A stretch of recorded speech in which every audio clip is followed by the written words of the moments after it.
Welcome to Wired to Hunt's Rut Fresh Radio, bringing you the latest reports from the Whitetail Woods. And now, your hosts, Casey Smith and Tyler Jones. This is Rut Fresh Radio, brought to you by Vortex Optics. I'm your host, Tyler Jones, and this week, there seems to be a common sentiment that there's a lull happening in buck movement across much of the country.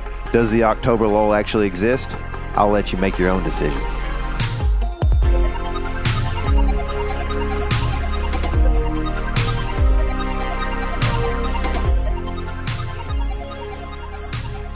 Welcome to Rut Fresh Radio, powered by Vortex Optics. I'm Casey Smith. This is Tyler Jones, and we are talking deer hunting, guys. And get this, I always like to hype because it's hype season, okay? Here's the deal.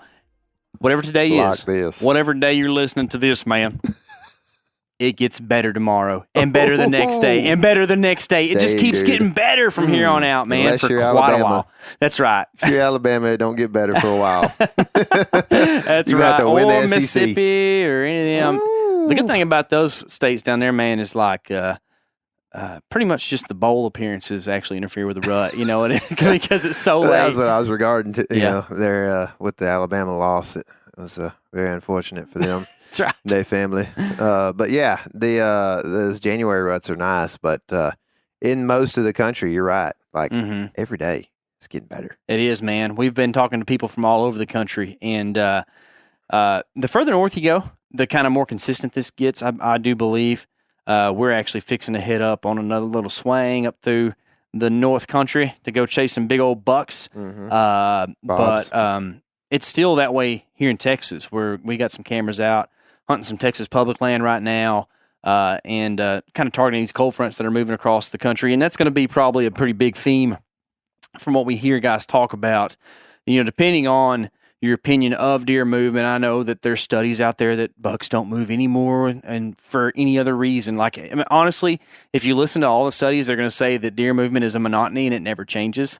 But if you've been out in the woods some, there is perceived reality, and that perceived reality is that these things have some influence on deer. I can tell you one thing is there's no doubt, like this time of year and also on colder days, deer are more on my camera. Like, and there are more bucks on my camera. So, I mean, I don't know what to do except for just, if I'm doing my own science, this is what I see. So I'm going hunting if it's cold and, you know, Guarantee you. in November. Time to be in the woods. Yeah. Even in late October right now. Yeah. Yeah.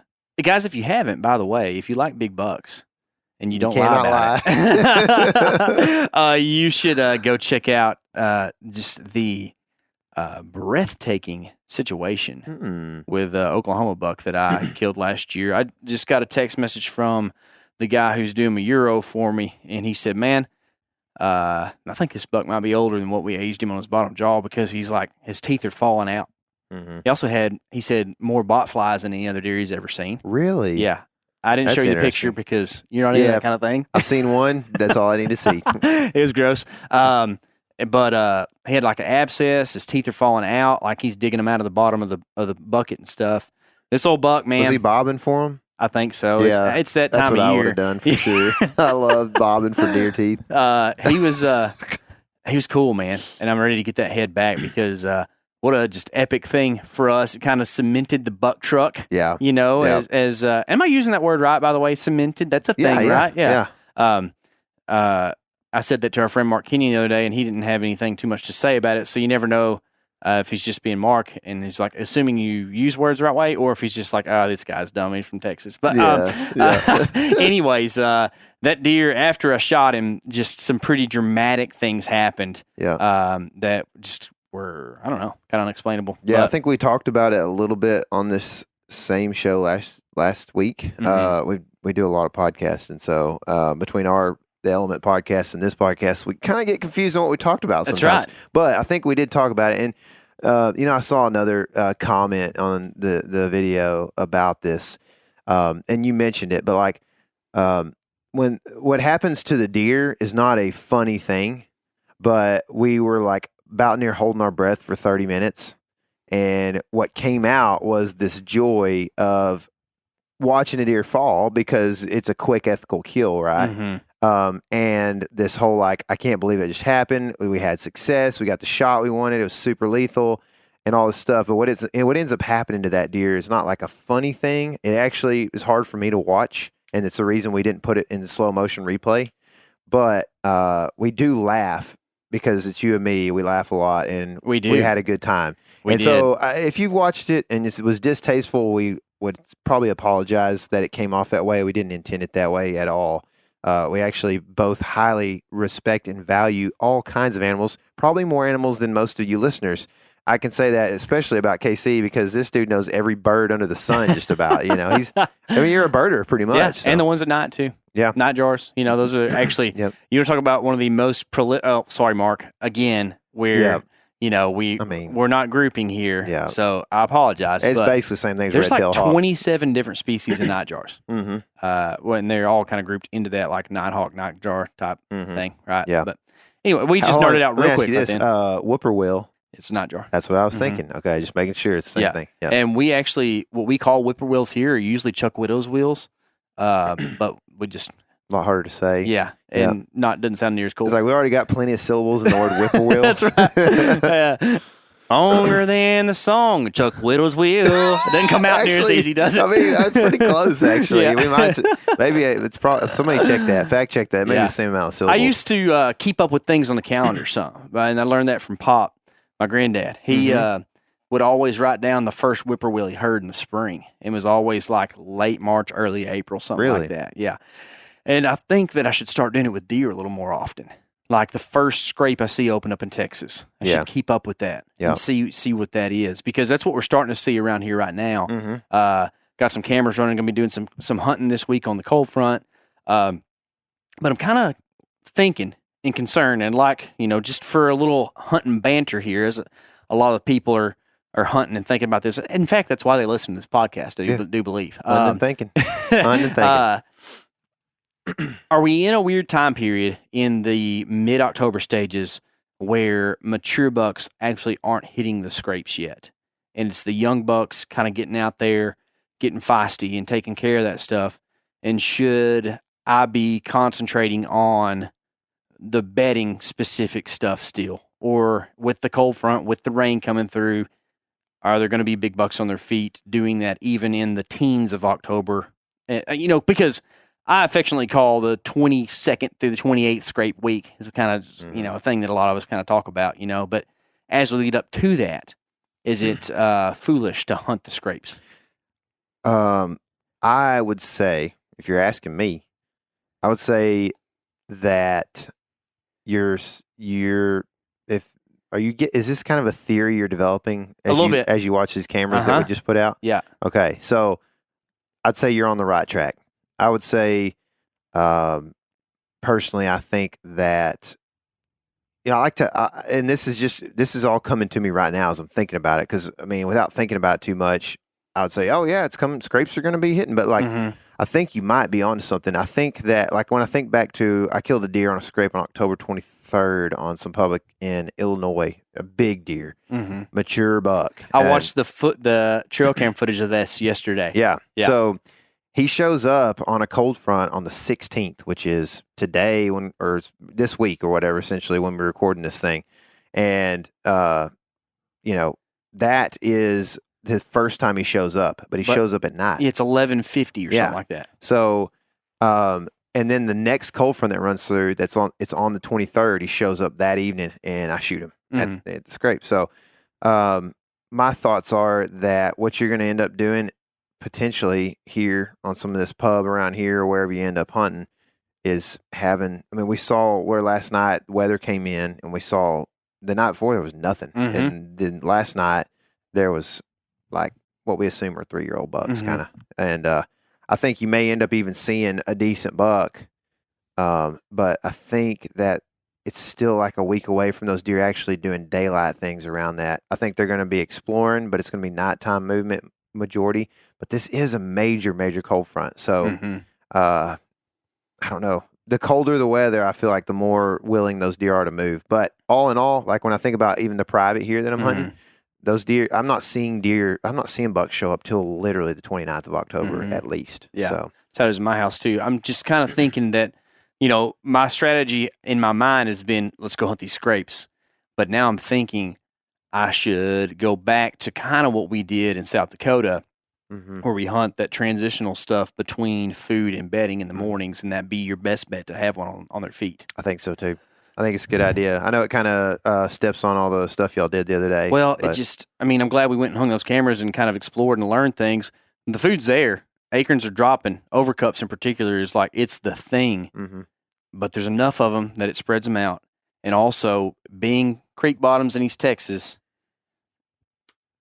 it's just, there's a lot of bedding cover. Yeah. And I haven't had the opportunity to go in there and just tear this thing up in the off season to know like specific buck bedding, you know? So I'm thinking that I'm going to go look for big rubs that are way back away from roads and near some food and try to just get the wind right and hunt that stuff. I think that's a good plan. Yeah. I think you're on the right path. And it stinks to have to get way back away from things, but that's just part of shooting big bucks most of the time. It is, man. Most of the time of the year. I mean, outside of the rut, that is just the way it is. Speaking of, I need to grab the game cart while we're here tonight because I'm optimistic. Here you go. So, need that. So we actually talked to some optimistic guys this week on the podcast. I love to get some guys on here who feel like it's time to kill, man. And now I will give you this. I feel like we had some realists on here for the most part. So, like, when you hear a number and it's not like up there in like the cha-ching range, that doesn't mean it's bad, right? And we talked about this, but I want people to think about this from time to time, right? So if you hear that, 5 or 6, that's a hunting number for sure. Looking at pretty much better than good. Better than good. So Tyler, who are we talking to this week? So this week we're talking to Chris Nickerson of Maine, Greg Litzinger of New Jersey, Mark Olis of Moultrie Mobile, he's in Alabama, and Nate Crick of Identical Draw. They were in South Dakota and had some success recently. So let's get to the interviews. I've got Chris Nickerson, who is hunting in Maine, on the phone right now. Chris, what's going on up there, man? I'm up here trying to evade falling leaves, extreme winds, some rain, and all the things the big woods of central Maine have to offer right now. That sounds cool. We actually have a little rain here too, which is a rarity, as you can imagine, for Texas, because you're from here now, but you grew up hunting in Maine. Is that right? I did. So, I was born. Interesting. I was born in Texas. My family settled in Maine when I was a small child, so I lived most of my time in Maine. And then, through my 20s, I was kind of your average gun hunter, my whole time in Maine. So I never took it too seriously. Now I'm living in Texas, been there for, 7+ years, and, taking bow hunting super seriously, and had some opportunities to come back up here and hunt a private farm that a friend of mine has worked, forever, and, took him up on the offer. And it's been an interesting trip so far. Well, you've sent me some pictures, and it looks beautiful. What is the tactic going in Maine right now, man? It just seems like a different world, so I don't even know where to start. It is. The best way I can explain Maine to someone who has not been here, it's almost like Alaska's little brother. That's cool.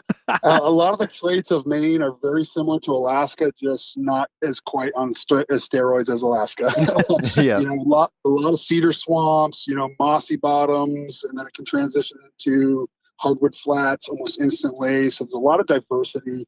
The deer population is quite small per acre, compared to a lot of the states, especially what we're used to in Texas and the South. So you're not going to see deer all the time, which is, I think just from my experience talking to other folks, it's fairly common in a lot of the northern cold weather states. You don't see a lot of movement. You're not sitting out here seeing, 15, 20 deer every single night. It's nothing to go a couple of days and not see a deer. And then all of a sudden, a monster can walk out of nowhere and just take you by total surprise. So that's kind of what I'm battling right now. I'm hunting a piece of land I've never been on. I'm starting cold. I've got a total of 2 weeks here, and I'm about at the halfway point. I've seen a couple of decent bucks, handful of does, but no crazy movement. I'm out here, trying to scout, tactfully, where I'm not just blowing the whole area out. Scouting, hunting. I'm a saddle hunter. Like you folks, and so I'm using that tactic, to sneak through, be as quiet as I can without blowing this place up. And I'm slightly discouraged at the moment, just because I'm used to seeing so many deer as we do in the South. But I'm hopeful that I'm definitely going to get onto something pretty good here in the next handful of days. Gotcha. So you mentioned Central Maine. What part of Texas do you live in?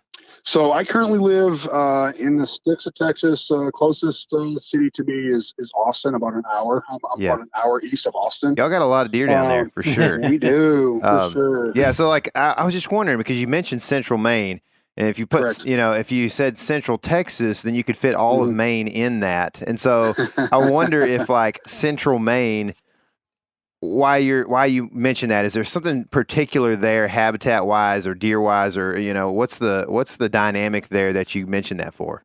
Sure, that's a good question, because northern Maine, when you come to Maine and you talk to locals here, when they talk about northern Maine, it's the part of Maine that is, by most people's standards, uninhabitable due to the extreme cold. We have the largest county in Maine is Whitetail County. That's typically the county that everyone refers to as, quote, up north. Central Maine is basically, if you look at it on a map geographically, it's kind of actually the southeast corner of Maine, if you were to break it down on a map, but that's kind of referenced as Central Maine. Bangor is the biggest city that's close to where I'm at, which is considered Central Maine. And then from there, you head towards the coast, and that's considered more the down east Maine section. Gotcha. So what are you Central focusing Maine, on right now there in Central Maine? As far as like, are scrapes a thing, or, what are deer doing? Yeah, that's a great question. What I'm struggling with right now is we're in the leaf fall part of the fall up here. So the leaves are coming off the trees, and there is a astounding amount of leaves on the ground right now. So when I'm scouting, you're finding what to be a good deer path, but you cannot see a fresh track to save your life because there's so many leaves on the ground. Part of what I'm optimistic about is in the next few days, we just got out of a pretty aggressive windy rainstorm, and most of the leaves are down in this area for the most part. And so those will start kicking away, and we'll get a little bit more clearing so I can see what's going on. Scrapes are almost impossible. Beds are impossible. I have scoured the woods here pretty hard, and it's really tough to find. Find a handful of rubs, but there again, there's not a lot compared to other places I've hunted. So it's the sign is very sparse. So I'm having to work for this one. Yeah, for sure. And I can see where, as an archery hunter especially, that gets pretty tough. I know those guys track up there a lot and cover ground, but whenever you can shoot, 70, 80 yards with an open sight rifle, I'm sure it adds a little bit of extra to it. But do you plan on, like, kind of, things are really starting to get into swing. And from my experience, the more north you are, the more this stuff lines up on calendar days. And you're about as far north as you can hunt whitetails in the States, at least. So do you expect that, like, you will at least start seeing a good bit of buck activity as the next week pushes on? I think so. This next week, I feel like if I had to gauge it, I think this next week that I'm going to be here is kind of probably going to be the start of the good part of October here. I wish I had another week, because I think the very end of October is going to be great here. It's a little warmer than I would like to see right now. We're only going to see highs this next week, probably in roughly around mid 50s. High 50s, and the lows are only going to be 37 to 40 degrees. We did have one day that was pretty cold, but then it just popped right back up, and it's been warmer weather. So I wish it was a little colder. I think that would help a little, but I think you're right. We're coming into that part of the season where it's going to start picking up. So I'm optimistic about that. Good, man. That's good to hear. So if you had to rate, like, your next week that you're going to be up there hunting, for a buck movement scale of 1 to 10, what would you think it's going to be? I think towards the tail end of this next week is probably going to be close to, I'd put it at probably a 6. Okay. I think it's going to increase a fair amount. I know that probably doesn't sound real high, but for this area, I think that's a fair assessment. Sounds realistic to me. I'd like to call that a killing 6. You know what I mean? Like, if you're a real hunter, you think that 6 is pretty good. 60% of the time, it works every time. That's right, man. You know what I mean? For sure. I've got a lot of pressure on me because all my friends from back in Texas, they hear all these stories of these great giants of the north, and they think I'm going to come up here and just bag a world-class buck. And so I've got some heat on me. I got to perform now. Good, man. Well, we don't have any heat to push towards your way, but we do wish you well, man. I hope you have some success up there, and can't wait to see the pictures. Thanks for the time, Chris. It. Yeah, absolutely. Thanks, guys. All right, so now on the phone I've got Greg Litzinger. I like to call him Lip Syncer sometimes, and even called him Greb when I was talking to KC earlier. I don't know if you know what a grebe is, but that's a waterfowl, and some people call them Grebs. So, Greb, what's been going on, man? Nah, I'm good. You good? Trying to chase some bucks, same as everybody. Yeah. Are they marsh bucks, or are they different kind of country? I'm doing 3. I'm hunting the marsh and the big woods this year. Break it up a little bit. All right, dude. That way they can charge you more, right? Exactly. Oh, that's cool, dude. You hunt some really interesting country, and I love following you, man, and have known you for several years now, man. We kind of text several times a year and talk about things, and usually get up on the phone. And I like watching because you get after it, man. Like even in the off season, man, you're out there as much as you can, trying to be a good dad and that kind of thing too. But also spending some time out in the woods trying to figure out like what these deer are doing, and you end up usually killing several big bucks throughout the years, man. So. Wanted to talk to you a little bit about what you've been seeing. You've been hunting New Jersey quite a bit lately, and just see what you've been seeing and what the deer are doing in the woods right now. It was early October was really good. September was kind of a bust for me, but a lot of deer, but no big deer. But early October, the cameras were blowing up. A lot of big deer hitting scrapes, and it kind of died off this past week. We had with the hurricane and whatnot, and I checked some cameras, was it yesterday, and the deer are starting to move. Still on the dark side, that last hour of light, even close to bedding, these scrapes are starting to get fired up, Are you seeing does use those scrapes too, or is it mostly bucks? Some of it's a mixture. I run cameras, scrapes near buck bedding and just general high traffic area scrapes. The does, they love scrapes, man. The licking branches are always in there year round. So those cameras seem to be doing a little bit better with the buck movement now than the buck, I guess, bedding scrapes. So my cameras are on those. The community scrapes are doing extremely well for bucks. So just a little late for hunting purposes. Sure. In the marsh world, so let's just say wetlands in general, because you hunt marshes, guys hunt swamps, some guys hunt bogs, but it's all kind of like wet ground. Yeah. But deer make scrapes. It's a thing they do. So in that type of country, are those deer actually going to find high ground to scrape, or like what does it look like in that wet country? Sometimes it's been dry in the last couple of years, and now we've had that hurricane and field of storms. Some of the traditional scraping areas underwater. So they've just moved it to the next piece. Like the one that's like a holly tree. They like holly trees, and they move the next holly tree on high ground. That's what it's scraping. It's like 20 yards away, which is kind of nice because it's a better advantage for me getting in and out of that piece actually. So I got a good chance of seeing a good deer in that one. So when you're like conditions change like that so much, is it pretty much just, you rely on just getting in the woods and tearing it up during the season, or are you relying on past boot scouting, or how does that look? Or are you map scouting that stuff too, or what? Mixture of everything, cameras, my time in the woods. You can run 1,000 cameras. If you can't decipher the deer sign when you're walking in, the cameras ain't going to help you. I call it death by data. You can have too much data. You overthink everything. So you just need to know this week of October, scrapes, they start day walking, and you go hunt those scrapes. And half the time you don't see anything, but when you do see something, usually it's a really good deer. So it's a mixture of both. I use the trail camera stuff, and I look at the moon and wind and stuff like that. But I try not to get too bogged down with the data. I think you will definitely. For me, I can't process that too much data. Like I'll just go insane, think about everything I don't need to be thinking about, and I second guess every move. So yeah, there's like a moon thing where you could definitely get bogged down in that. But it's interesting to me, and if I know you and you back this up. So if you could just give us high level, like your thoughts on the moon, like what's like the thing, if you're going to pick out, like, okay, if you're just going to barely pay attention to the moon, look for this, what would it be?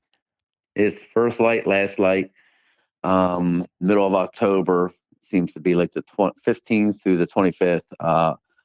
First light, last light, the first hour of light, the overhead underfoot matching the overhead underfoot and first light.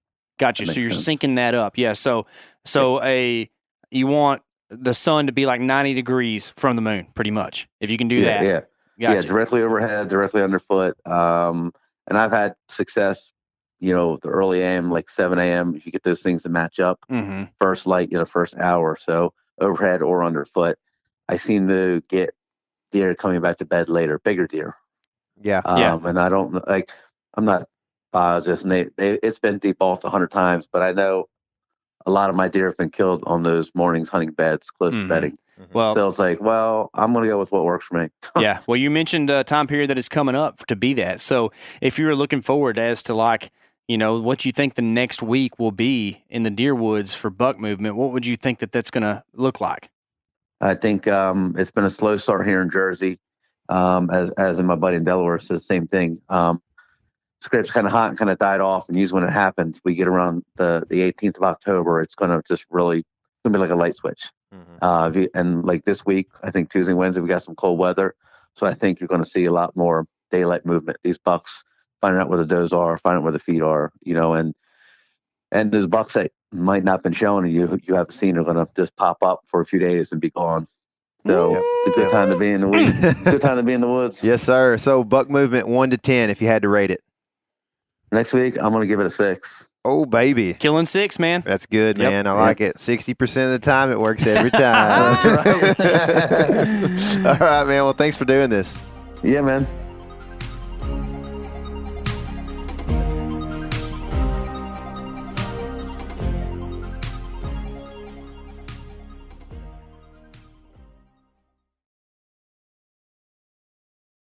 All right, right here on the phone, I've got Mark Olis. He's from Moultrie Mobile, and he's out in Alabama. Mark, you've been hunting a little bit. Y'all just opened the season, right? We just started. Saturday was our archery opener, and it was hot. It was in the 80s, and we're one of the last states to open, so we're always sitting here so anxious for season. As with social media, we see all our buddies out hunting, for a month and a half sooner. So It was awesome to get in the woods, and I was able to harvest a doe. So that's part of our management plan, and it's meat in the freezer. So I had a good weekend. That's awesome, dude. Yeah, it's always, I don't know, dude, I can shoot a doe and still just be juiced, man. It's like, There's something about that moment of truth, I guess they call it. But when you shoot something, it's a powerful thing, man. You're taking the life of something, and you don't want to mess it up. You want it to be quick and ethical, and there's so many different variables. So I'm glad you got to do that. Absolutely. With that, why do you guys open so late? Is it because of different ruts and stuff like that? Yeah. So, that's our season. So our rut is so late in the state as a whole. We do have various rut dates throughout the state. But for the majority of the state, you're looking at a late December through January rut. So it's a super late rut. Right now, our deer are totally in an early season pattern. And in fact, we still got deer that are clinging to velvet. And it also has to do with our fawn drop. Our fawn drop is later, it's more in into July, into August. So it allows those fawns to grow more and everything like that. So yeah, it's all a biological reason. Man, that's cool. It's super interesting. I'm going to have to swing out there at some point, in the next couple of years, if not this year, to check that out, that late rut stuff. Now, you guys you said you're in a preseason kind of pattern. So how'd you kill this doe? And, is it the same type of tactics you would use if you were trying to shoot a nice buck? Yeah, so it can be. So right now the pattern is, food cover. That's what the deer are doing, bucks and does. And so this particular setup, it wasn't a really good wind, but we just built a shooting house in this spot last year, and so we're able to close the windows and everything. So that's what I did. I didn't have a great wind. I closed the windows. It was probably like 80 degrees. And we had a feeder up, and our food plot is also just starting to come up. We planted a couple weeks ago.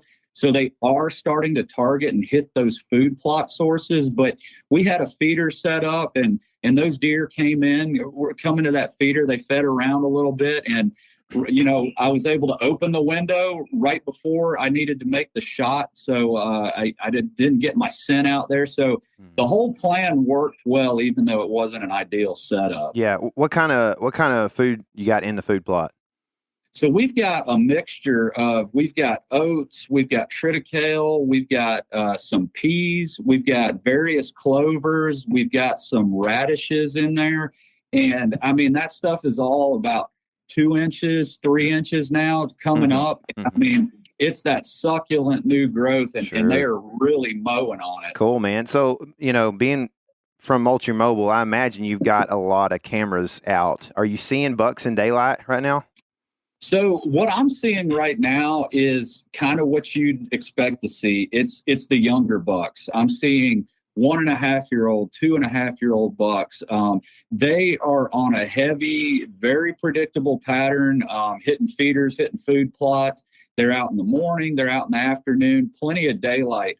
The mature deer, I am not seeing any daylight activity. It's all middle of the night, very late, even a couple hours after dark, starting to see those. But I'm not seeing any daylight activity. Sure. Gotcha. Okay. That's good to know. So with that, if you were hunting mature bucks in the next week, first of all, I'd like to know, based off weather patterns, moon, time of year, all these different things that you would factor in. I'd like to know what you kind of hypothetical, what you think on a scale of 1 to 10, the buck movement will be like. And then also I'd like you to tell me how you would go about finding a mature buck. Well, I'll tell you. So for next week, it's looking not very good. And at this time of year, I go a lot off of the weather that dictates so much. We have a big cold front coming in tonight. If you were hunting in the next couple of days, man, you're going to get some good cold weather. I bet the bucks are going to be on their feet more. So I'll be interested to see that on camera. But next week, it's going to be upper 70s to 80 later in the week. It's going to be very hot.